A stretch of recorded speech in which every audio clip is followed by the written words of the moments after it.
What is up, YouTube? I'm back playing some Madden 13, and today we're checking out the 99 overall 4-star JJ Watt left end for the Houston Texans. Now this card goes for around 100k, but you can also get it by completing the left end collection part 1. So let's check it out and see if it's worth it. Stat-wise, this card is pretty nasty. It has 500 stats, 100 power move, finesse move, block shed, pursuit, and tackle, as well as 99 strength and 99 awareness, and a very generous 94 speed. So like all 4-star cards, this card excels at all of its core stats and then some. When it comes to its depth chart stats, there are 2 stats you should pay attention to. The first one is acceleration. This card has a crazy 99 acceleration, and the second stat is jumping. JJ Watt, he's known for jumping up and swatting down balls, and this card reflects that with a 95 jump rate, and that's crazy high. That's higher than a lot of linebackers and cornerbacks in the game, so 95 jumping is crazy generous for a left end.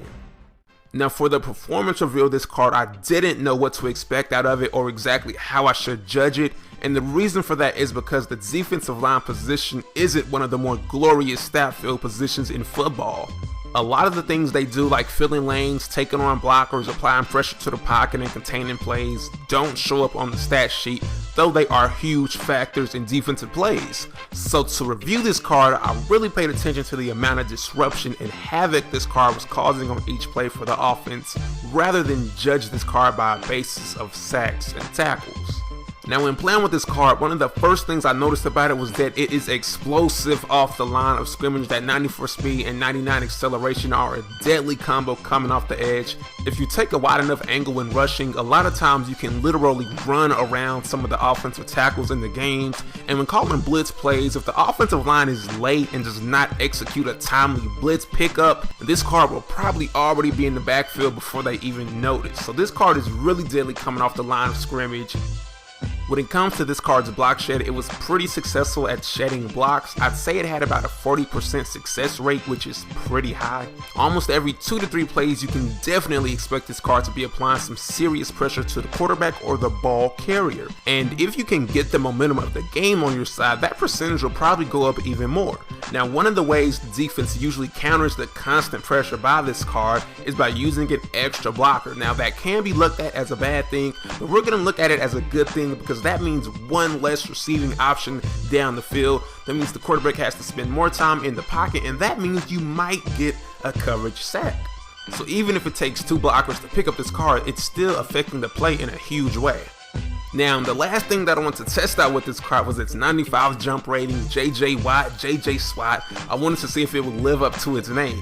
But unfortunately, though this card has a 95 jump rating, it doesn't affect how this card plays too much. In Madden 13, there's no way to just really play the passing lane with your DN while engaged with an offensive tackle. Now, on the flip side of that, though this card's 95 jump rating isn't too effective on the line of scrimmage, if you drop this card back into coverage, it can get some pretty nice interception animations. And don't forget, this card has 94 speed and 99 acceleration, so you can actually drop this card back into coverage and you can have a pretty good defender that's going to get some nice interception animations with its 95 jump rating. Now, overall, this card performed pretty well. It applied constant pressure coming off the edge of the line of scrimmage, and it even got to the quarterback a few times. But this card does cost around 100,000 coins, so the question remains, is it worth it? Performance-wise, this card is nothing special if you ask me. Its performance can be matched by a ton of DNs in the game. One of the better DNs to get instead of this card, in my opinion, would be Deacon Jones. It's a beastly DN. It has some 100 stats on the defensive line, and it costs about 60k lefts, and it also gives you a speed boost.